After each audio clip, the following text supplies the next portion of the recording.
السلام علیکم ورحمۃ اللہ وبرکاتہ۔ بسم اللہ الرحمن الرحیم، الحمد للہ رب العالمین، والصلاة والسلام علی رسولہ الامین محمد وعلی آلہ واصحابہ اجمعین، اما بعد۔ اعوذ باللہ من الشیطان الرجیم، بسم اللہ الرحمن الرحیم، رب اشرح لی صدری ویسر لی امری واحلل عقدۃ من لسانی یفقہوا قولی، رب زدنی علما، آمین یا رب العالمین۔ جی جناب، تلاوت کیجیے۔ یا ایھا الذین آمنوا استعینوا بالصبر والصلاة ان اللہ مع الصابرین ولا تقولوا لمن یقتل فی سبیل اللہ اموات بل احیاء ولکن لا تشعرون وَلَنَبْلُوَنَّهُمْ بِشَيْءٍ مِّنَ الْخَوْفِ وَالْجُوعِ ونقص مِّنَ الْأَمْوَالِ وَالْأَنفُسِ وَالثَّمَرَاتِ وَبَشِّرِ الصَّابِرِينَ۔ رک جائیے، جزاک اللہ خیراً۔ آخری مرتبہ ہم لوگوں نے الحمدللہ آیت نمبر 150، 151 اور 152 کور کی تھی۔ ان آیات میں جو مین بات ہم لوگوں نے پڑھی تھی، کوئی صاحب پیش کرنا چاہیں گے؟ جی محترم۔ جی، ان میں ہم نے پڑھا تھا کہ اللہ جو بھی ہمیں حکم دے اس پہ ہمیں عمل کرنا چاہیے۔ جی بالکل، اور اللہ کی نافرمانی نہیں کرنا چاہیے۔ صحیح ہے۔ اور جی آخری مرتبہ، خیر پچھلی بار تو ٹیسٹ بھی ہوا تھا، وہی بات ہی پیش کر سکتے ہیں، مانی جائے گی۔ جی محترم۔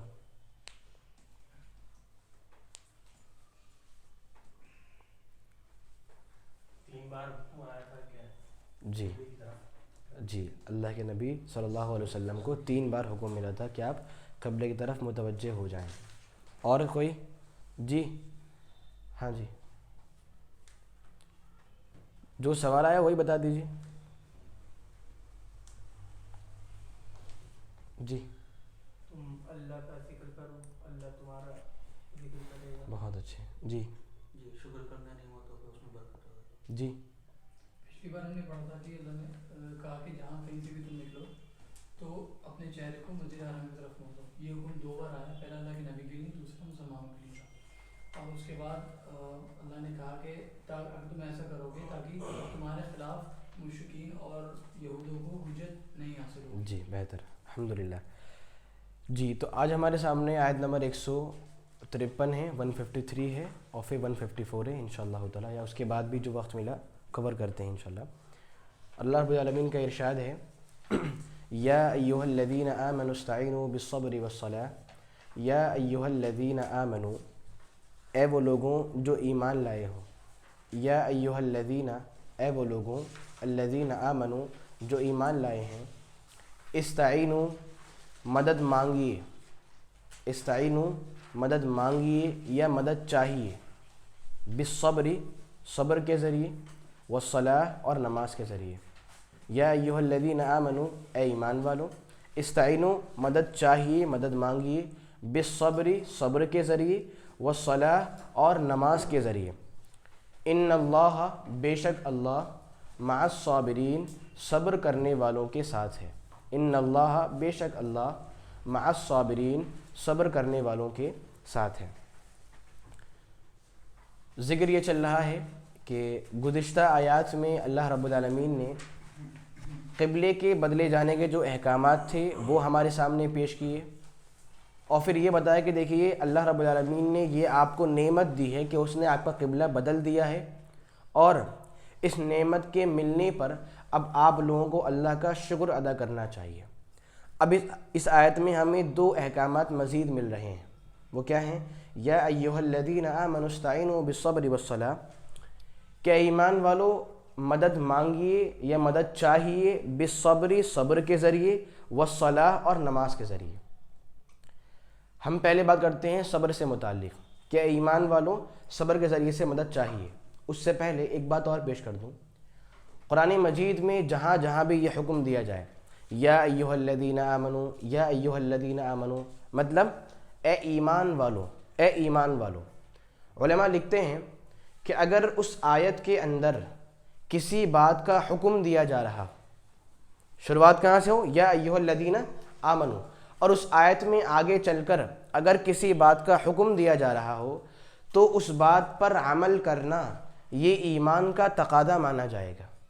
اور اگر اس آیت میں کسی بات کی اطلاع اور خبر دی جا رہی ہو تو اس خبر کی تصدیق کرنا، اس کو سچا ماننا، یہ بھی ایمان کے تقاضوں میں سے ایک تقاضا مانا جائے گا. بات سمجھیے، ایسی آیت جن کی شروعات ہو یا ایھا الذین آمنوا سے کہ اے ایمان والو، اے ایمان والو، اور اس کے بعد حکم ہو کسی چیز کا، تو اس حکم پر عمل کرنا ایمان کا تقاضا ہوا. کیوں؟ شروعات ہو رہی ہے اے ایمان والو، تو آپ اس پر عمل کر لیجئے، مطلب عمل کرنا وہ ایمان کا تقاضا مانا جائے گا. یا اگر ان آیات میں کسی بات کی خبر یا اطلاع موجود ہے تو اس خبر کو سچا ماننا، سچا جاننا، یہ بھی ایمان کا تقاضا مانا جائے گا. کیوں؟ اس آیت کی شروعات بھی یا ایھا الذین آمنوا سے ہو رہی ہے. اب یہاں پر کیا ہے؟ یہاں پر حکم موجود ہے، ہمیں حکم ہے کہ آپ فلاں فلاں کام کر لیجئے. تو مطلب کیا ہوگا؟ ان احکامات پر عمل کرنا یہ ہمارے ایمان کا تقاضا ہے. ایمان چاہ رہا ہے کہ ہم ان کاموں پر عمل کر لیں. اب وہ کام کیا ہے؟ ان میں پہلا کام ہے بالصبر، صبر کے ذریعے. حکم ہو رہا ہے اے ایمان والوں، صبر کے ذریعے مدد چاہیے، صبر کے ذریعے مدد چاہیے. اس کا مطلب کیا ہو سکتا ہے کہ صبر کے ذریعے آپ مدد کو چاہیے؟ جی جناب، کیا مطلب ہو سکتا ہے؟ مطلب صبر کریں گے اللہ کے فیصلوں، مطلب اپنے کسی فیصلے پہ تو اللہ جو ہے ہمیں انعام دے گا. نام دے گا. جی مطلب کوئی عمل ایسا ہے جو بہت پریشان بھاری ہو رہا ہے ہمارے اوپر، ہم اس کو صبر کر کے کریں اس کو، تو اس والے صبر کی بات. جی ٹھیک ہے. عام طور پر جب بھی صبر کی بات آتی ہے تو ہم لوگ یہی سمجھتے ہیں صبر کا مطلب کیا ہوتا ہے کہ جب کوئی مشکل آ جائے، مصیبت آ جائے تو بھائی بس صبر کر لیجئے، صبر کر لیجئے. لیکن وہ بھی صبر کیا ہے ہمیں یہ نہیں معلوم ہے. لوگ کہتے ضرور ہیں کہ بھائی انتقال ہو گیا صبر کیجئے، مشکل آ گئی ہے صبر کیجئے، پریشان ہیں صبر کیجئے. اب وہ صبر کیا ہے یہ بھی نہیں معلوم ہوتا ہے ہمیں. خیر ابھی ہم اس بات پر آتے ہیں. اس سے پہلے ایک بات اور بتاؤں. دیکھیے صبر جو ہوتا ہے وہ 3 طرح کا ہوتا ہے. صبر جو ہوتا ہے وہ 3 طرح کا ہوتا ہے.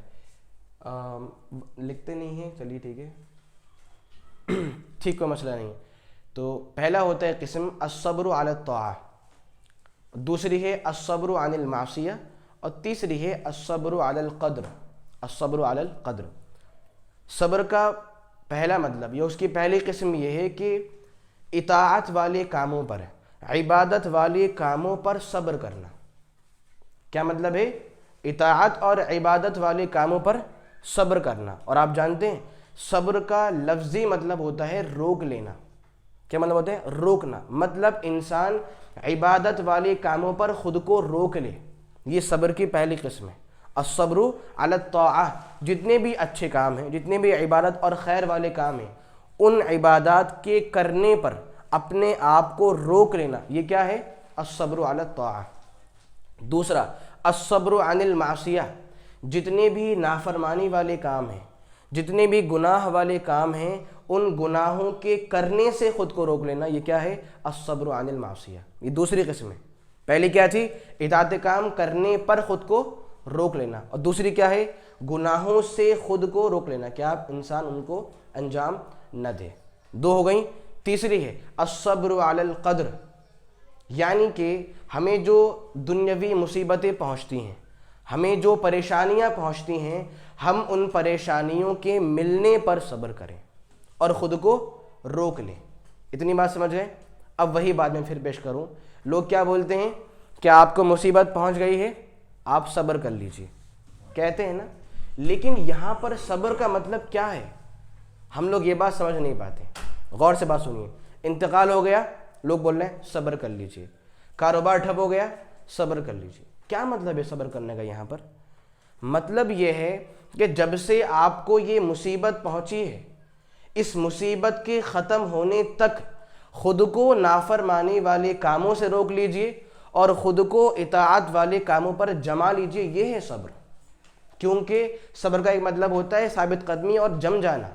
ایک مطلب کیا ہے؟ رکنا. اور ایک مطلب کیا ہے؟ جم جانا. مطلب جب آپ کو مصیبت پہنچی، اس مصیبت کے پہنچنے سے لے کر اس مصیبت کے ختم ہونے تک خود کو رب العالمین کی نافرمانی سے روک لینا اور خود کو اللہ رب العالمین کی عبادت پر ثابت قدم رکھنا۔ یہ بات کیوں ہم لوگ بھول جاتے ہیں؟ جب کسی کا انتقال ہو گیا تو لوگ بہت شکوے کر رہے ہیں، شکایتیں کر رہے ہیں، یا کاروبار ٹھپ ہو گیا تو اللہ سے بہت شکوے ہو رہے ہیں۔ باقاعدہ بعض لوگوں نے یہ بات بھی بولی ایک مصیبت کے پہنچنے پر کہ اللہ میں نے کیا ہی کیا تھا، اور کیا میں ہی تجھے ملا ہوں یہ پریشانی دینے کے لیے؟ نعوذ باللہ من ذالک۔ یعنی جب انسان کو مصیبت پہنچے اس کے بعد سے لے کر اس مصیبت کے خاتمے تک خود کو نافرمانی والے کام سے ہمیں روکنا ہے، اور ساتھ ہی جب ہمیں گناہ نہیں کرنے ہیں کیا کرنا ہے؟ اچھے کام کرنا ہے۔ تو خود کو اچھے کاموں پر جمع دینا ہے۔ یہ کیا ہے؟ مصیبتوں پر صبر کرنا۔ پھر سوچئے 3 قسمیں ہیں: الصبر علی الطاعہ، اطاعت والے کاموں پر جمنا، صبر کر لینا اور خود کو روک لینا۔ دوسرا الصبر عن المعصیہ، نافرمانی والے کاموں کے ارتکاب سے خود کو روک لینا۔ اور تیسرا کیا؟ جب انسان کوئی مصیبت پہنچ جائے تو وہ اس وقت سے رب العالمین کی کوئی بھی نافرمانی نہ کرے اور اس کی ساری باتوں کو مانے۔ کیا ہے؟ الصبر علی القدر۔ اب دیکھیے حکم ہو رہا ہے کہ اے ایمان والوں، جب آپ کو کوئی بھی مصیبت پہنچا کرے تو آپ صبر کا سہارا لیجئے مدد چاہنے کے لیے۔ یعنی اب مشکل تو پہنچ گئی ہے نا آپ کے پاس، اب آپ اسے کیسے حل کریں گے؟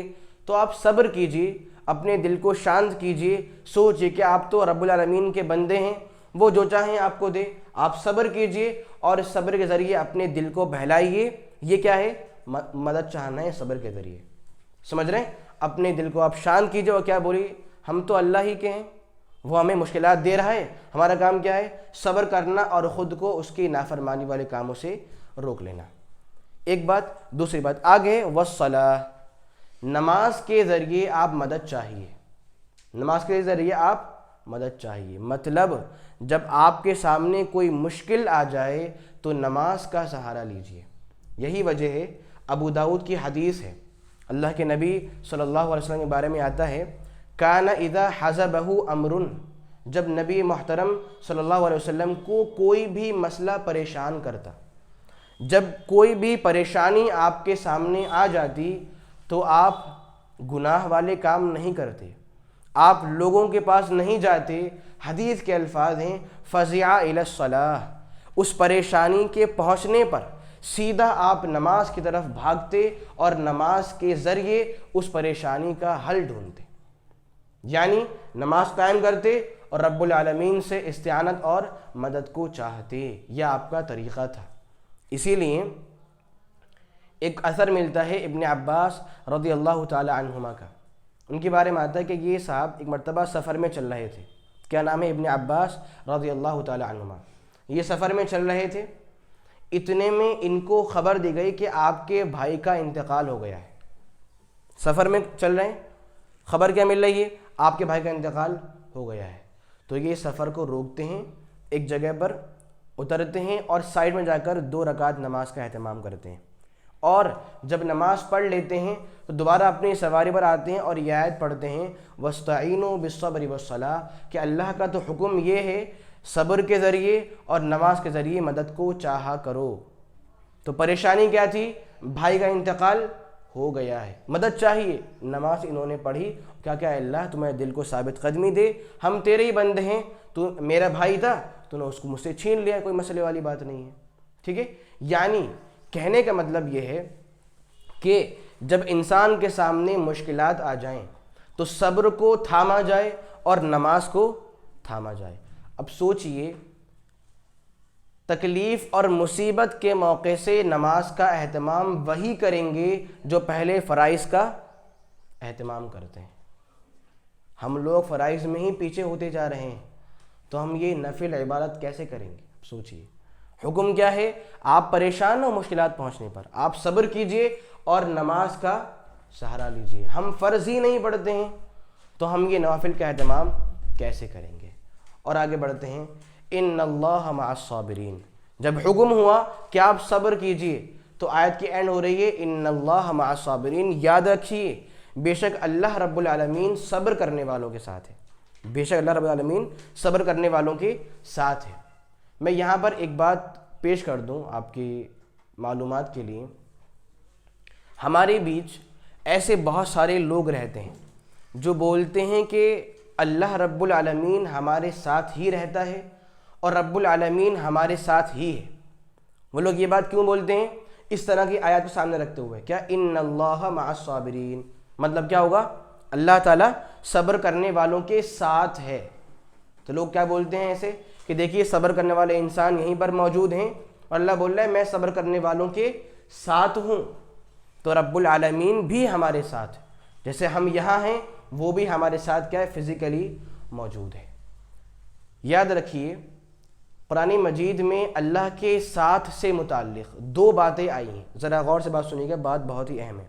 ان اللہ مع الصابرین، یعنی قرآن مجید میں جہاں بھی ساتھ کی باری آئی ہے تو وہاں پر اللہ کے ساتھ سے دو ساتھ مراد ہیں، دو معیت مراد ہیں، ٹھیک؟ ایک کو بولتے ہیں المعیہ العامہ، عام ساتھ، کیا بولتے ہیں؟ اللہ رب العالمین کا عام ساتھ۔ اس کی میں آپ کو مثال دوں، سورہ مجادلہ کی ایک آیت ہے، اللہ رب العالمین کا ارشاد ہے الم تر ان اللہ یعلم ما فی السماوات والارض، اے اللہ کے نبی صلی اللہ علیہ وسلم آپ کا کیا خیال ہے؟ ان اللہ یعلم، اللہ رب العالمین جانتا ہے جو آسمانوں میں ہے اور جو کچھ زمینوں میں ہے۔ ذرا غور سے بات سنیے گا، آیت کی شروعات کیا سے ہو رہی ہے؟ اللہ رب العالمین جانتا ہے جو کچھ آسمانوں میں اور جو کچھ زمین میں۔ آگے ہے کہ چھپ چھپ کر باتیں کرنے والے اگر 3 ہوں تو اللہ ان کا چوتھا ہوتا ہے، اگر چھپ کر باتیں کرنے والے 5 ہوں تو اللہ ان کا چھٹا ہوتا ہے۔ ایسے اگر تعداد بڑھتی رہے گی تو رب العالمین کو ان کے چھپ کر بات کرنے کیا ہے؟ علم ہے۔ آگے ہے ثم ینبئہم بما عملوا یوم القیامہ، رب العالمین ان لوگوں کے اعمال کی خبر ان کو بروز قیامت دے گا۔ اور آیت کی اینڈ ہو رہی ہے ان اللہ بکل شیء علیم، رب العالمین ہر چیز کو جانتا ہے۔ سمجھ رہے ہیں؟ دیکھیے شروعات ہو رہی ہے کہ اللہ رب العالمین کو علم ہے ان چیزوں کا جو آسمانوں اور زمین میں ہیں۔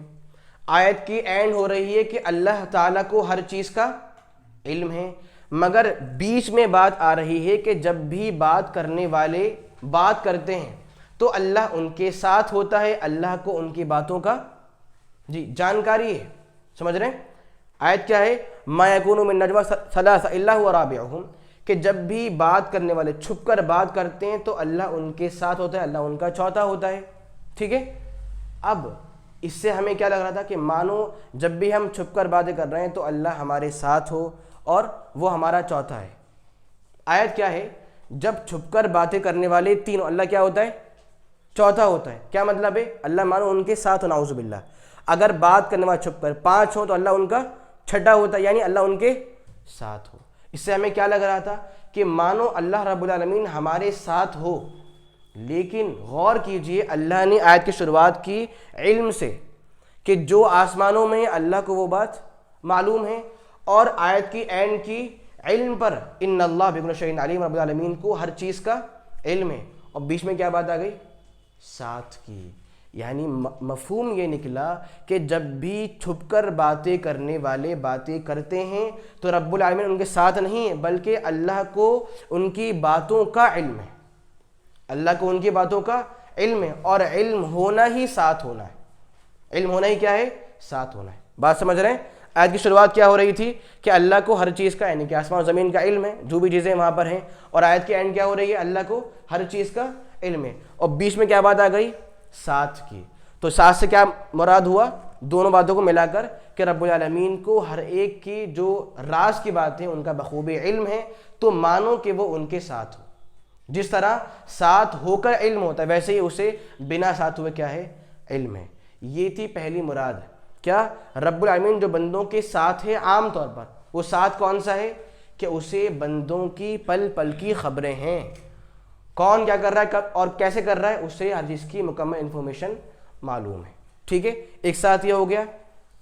دوسرا ساتھ ہوتا ہے المعیہ الخاصہ، رب العالمین کا خاص ساتھ، خاص سپورٹ۔ وہ کیا ہے؟ جیسے سورہ توبہ کی آیت ہے، اللہ کے نبی صلی اللہ علیہ وسلم نے حضرت ابو بکر صدیق رضی اللہ تعالیٰ عنہ سے یہ بات بولی تھی، لا تحزن ان اللہ معنا، اے ابو بکر آپ غمگین نہیں ہوں، آپ پریشان نہیں ہوں، ان اللہ معنا بے شک اللہ ہمارے ساتھ ہے، اے ابو بکر آپ غمگین نہ ہوں، اللہ ہمارے ساتھ ہے۔ یعنی یہاں پر خاص ساتھ کی بات بول رہے ہیں آپ کہ آپ پریشان نہ ہوں، اللہ ہمارے ساتھ ہے۔ تو جب اس طرح کے ساتھ کی بات بولی جائے اس کا مطلب یہ ہوتا ہے کہ رب العالمین سپورٹ کے لیے، تائید کے لیے اور ہر طرح کی ہیلپ کے لیے آپ کے ساتھ موجود ہے۔ جیسے آپ سمجھیے کوئی انسان کسی پریشانی میں پھنس جائے تو ایک انسان بولیں کہ آپ پریشان نہ ہوں، میں آپ کے ساتھ ہوں، جبکہ کہنے والے انسان گلف میں کہیں پر موجود ہوں، وہ کیا بول رہے ہیں؟ میں آپ کے ساتھ ہوں۔ کیا فزیکلی موجود ہیں؟ مطلب میں آپ کی سپورٹ کے لیے حاضر ہوں، جو بھی تعاون ہوں میں حاضر ہوں، آپ پریشان نہیں ہوں، ٹھیک ہے؟ تو اللہ کے دو ساتھ ہوتے ہیں، ایک عام کہ وہ ہر ایک کو دیکھ رہا ہے اور اسے ہر ایک کے اعمال کی بخوبی علم ہے، کون انسان کیسا عمل کر رہا ہے اور کیوں کر رہا ہے، اور دوسرا کیا ہے؟ خاص ساتھ، کہ رب العالمین خاص بندوں کی خاص طرح سے مدد اور سپورٹ ان کو کرتا ہے۔ تو یہاں پر کیا ہے؟ ان اللہ مع الصابرین، کہ ہم اپنے یہاں صبر پیدا کریں، رب العالمین انشاءاللہ ہماری بھی ہیلپ اور تعاون کے لیے موجود رہنے والا ہے۔ یہ بات ہوئی مکمل۔ اب بتائیں اس آیت سے ہمیں کیا بات سیکھنے کو ملتی ہے؟ جی اللہ کی مدد ایمان والوں کے لیے جب پریشانی آئے تو نماز اور کیا کہتے ہیں صبر کے ذریعے۔ جی جناب، کیا بات ملی ساننے کو؟ یہ مشکل کام ہو جو ہے تو نماز کے ذریعے۔ بہت اچھے، جی اللہ ہمارے ساتھ ہر وقت ہے اور اس کو ہر چیز کا علم ہے۔ جی، خاص ساتھ کون سا ہوتا ہے؟ خاص ساتھ کون سا ہوتا ہے؟ اللہ کے خاص ساتھ سے کیا مراد ہے؟ جی ایسے مطلب سپورٹ دینے کے لیے کہ اللہ ہمارے ساتھ ہے، کوئی دقت نہیں۔ جی جناب صحیح بول رہے ہیں۔ سپورٹ مطلب آپ کو کیا لگ رہا ہے صحیح بول رہے ہیں؟ پریشانی میں ساتھ، پریشانی میں نہیں، یہ جو بول رہے ہیں وہ صحیح بول رہے ہیں، یہ بتائیے پہلے ہاں صحیح بول رہے ہیں؟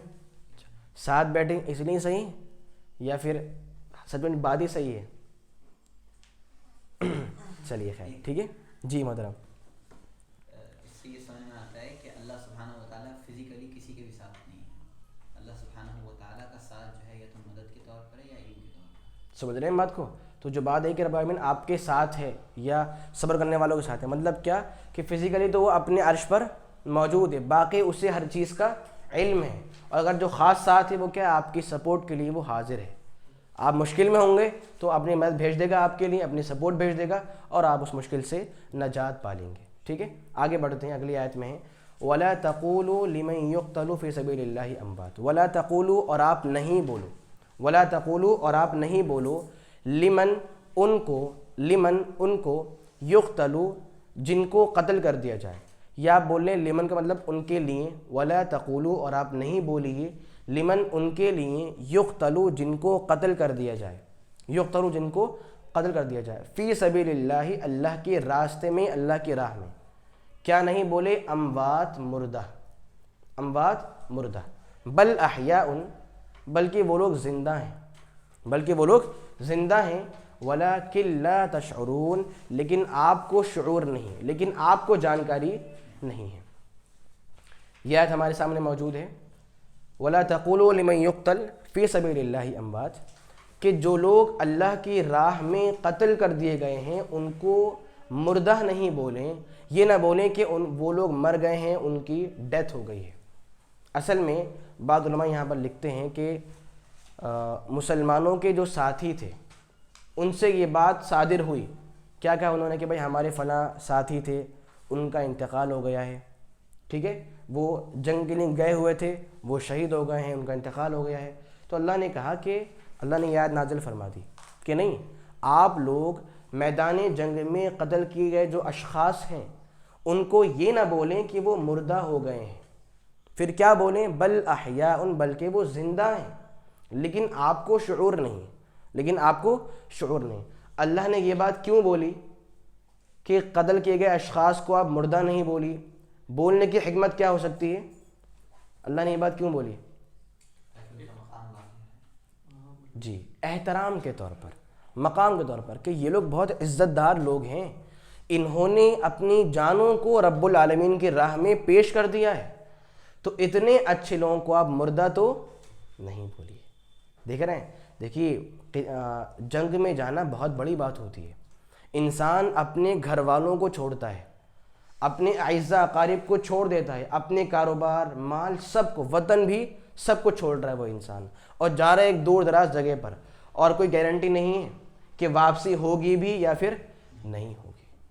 سب کچھ کر رہا ہے انسان. تو حکم کیا ہوا, ایسے اشخاص کو, ایسے لوگوں کو آپ مردہ نہیں بولیے, بلکہ وہ لوگ زندہ ہیں. زندہ کہاں ہیں؟ ڈیتھ ہو گئے جبھی تو بات بولنا ہے, اموات کی. آیت کیا ہے؟ جن کو قتل کر دیا گیا ہے ان کو مردہ نہیں بولی, بلکہ وہ زندہ ہیں. اب جب وہ قتل ہو گئے ہیں تو کیا ہو گئے وہ, پھر کیا بول رہے ہیں؟ زندہ ہیں. بات نہیں سمجھ رہے ہیں؟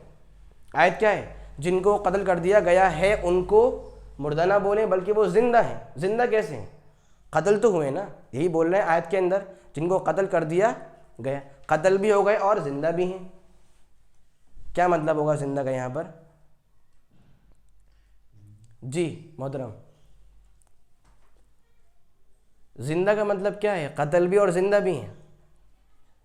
کوئی نہیں, یہ بہت آسان بات ہے یہ تو. جی محترم, اللہ کی رضا کے لیے قربان ہوئے ہیں, قربان ہو گئے نا. اللہ کہہ رہے ہیں زندہ ہیں, قربان تو ہو گئے ہیں, پھر زندہ کیسے ہیں؟ جی بہت آسان ہے. اللہ نے نا ان کا نام امر کر دیا ہے اس لحاظ سے. یہ ہو گیا نام امر, اور جو ان کی وہ خود ان کا جسم ایک حدیث میں آتا ہے نا کہ اللہ نے کہا ہے کہ جو شہداء ہوتے ہیں ان کی روح اللہ ایک سرخ رنگ کے پرندوں میں جو کہ ارض کے نیچے جن کا قندیلوں میں. جی بہت اچھا. وہ جنت میں. تو زندگی سے مراد کیا ہوگی کہ وہ لوگ برزخ کی زندگی میں زندہ ہیں. برزخ میں تو سبھی زندہ ہیں, نہیں یہاں جو, ہاں لیکن وہ بالکل, اپنی قبروں میں ہوتے ہیں, یہاں پہ وہ عرش کے ساتھ, عرش کے پاس ہیں. وہ فضیلت ہے ان کے لیے, وہ فضیلت ہے ان کے لیے. خیر سمجھ رہے ہیں, بہت آسان بات تھی. وہ قتل ہو گئے ہیں دنیا کے اعتبار سے اور زندہ ہیں برزخ کے. برزخ کیا ہے؟ یعنی موت کے بعد کی جو زندگی وہ کیا ہے؟ برزخ ہے, وہ غیب کی زندگی ہے, ہمیں نہیں معلوم وہاں پر کیا ہوتا ہے. تو اللہ نے کہا کہ ایسے قتل کیے گئے اشخاص کو آپ مردہ نہیں بولی, وہ زندہ ہیں اس زندگی میں, وہ زندہ ہیں. بولا لا تشعرون, لیکن آپ کو نہیں معلوم ہے نا کہ وہ زندہ ہیں اور کیسے زندہ ہیں. ٹھیک ہے. خیر, جیسا کہ ذکر آیا اس بارے میں صحیح مسلم وغیرہ کی حدیث موجود ہے کہ وہ ایمان والے جن کو اللہ کے راہ میں شہید کر دیا گیا ہے ان کی جو روحیں ہیں وہ سبز پرندوں کی شکل میں جنت کے اندر ٹہل رہی ہیں. وہ ان کے پیٹ میں اس طرح کے الفاظ ہیں کہ سبز جو پرندے ہیں ان کی شکل میں جنت میں ٹہل رہی ہیں اور وہ وہاں سے کھاتی اور پیتی ہیں. ٹھیک. اور جو عرش کے نیچے جو قندیل لٹکی ہوئی ہیں وہ اس میں رات کو بسر کرتی ہیں. ہوتا کیا ہے؟ رب العالمین ان سے ایک سوال پوچھتا ہے ان روحوں سے, کہتا ہے کہ کچھ اور چاہیے آپ کو؟ تو روحیں بولتی نہیں ہے اللہ, جنت مل گئی بہت ہے ہمارے لیے, اب ہمیں اور کیا چاہیے ہوگا. پھر سوال ہوتا ہے اس کے بعد کہ دوبارہ سوال ہے کچھ چاہیے مزید. اب وہ سوچتے ہیں کہ اللہ دوبارہ پوچھ رہے ہیں ہم سے, لگ رہا ہے کچھ دینا چاہ رہے ہیں ہمیں, لاؤ ہم مانگ ہی لیتے ہیں. کہتے ہیں اللہ سب کچھ تو مل گیا, بس ہماری ایک آرزو ہے. وہ آرزو کیا ہے؟ کہ تو ہمیں دنیا میں دوبارہ جانے کا موقع دے دے تاکہ ہم دوبارہ تیری راہ میں قتل ہو جائیں. کیوں؟ ہم نے یہاں پر جو نعمتیں دیکھی ہیں ہم چاہتے ہیں کہ ہمیں دوبارہ قتل ہونے کا موقع ملے اور ہمیں دوبارہ سے عظیم نعمتیں مل جائیں. ٹھیک ہے. کیا یہ مراد پوری ہوگی؟ نہیں. اب جو ہو گیا وہ تو ہو گیا ہے نا. ان کی تمنا دیکھیے کہ ہمیں زندگی چاہیے, کیوں؟ تاکہ دوبارہ شہید ہوں اور ہمیں یہ نعمتیں مل جائیں. یہ کہتے ہیں نا کہ جس سے کوئی نعمت چھن جائے اسے نعمت کی قدر ہوتی ہے. ان سے زندگی چھن گئی, انہیں قدر ہے, ہمارے پاس زندگی ہے اور ہمیں قدر نہیں. تو دوسروں سے عبرت لینے کی ضرورت ہے کہ انہیں قدر ہے ایک لمحے کی, کہ ہمیں بس موقع مل جائے اور ہم اچھے کاموں کو کر لیں. خیر, تو حکم یہ ہو رہا ہے احترام کے طور پر کہ جو لوگ بھی اللہ کی راہ میں شہید کر دیں یا قتل کر دیے جائیں آپ ان کو مردہ نہ بولا کریں. وہ لوگ زندہ ہیں, آپ ان کا احترام کیجیے. اب زندہ کیسے ہیں یہ آپ کو نہیں معلوم ہے. ٹھیک ہے، اور لگ بھگ مکمل کر لیتے ہیں، وقت بھی ہو گیا ہے. دعا کرتے ہیں رب العالمین سے کہ اللہ تو ہم تمام لوگوں کے ایمان میں زیادتی پیدا فرما. آمین. سبحانک اللہم و بحمدک نشہد ان لا الہ الا انت نستغفرک و نتوب الیک. السلام علیکم ورحمۃ اللہ وبرکاتہ.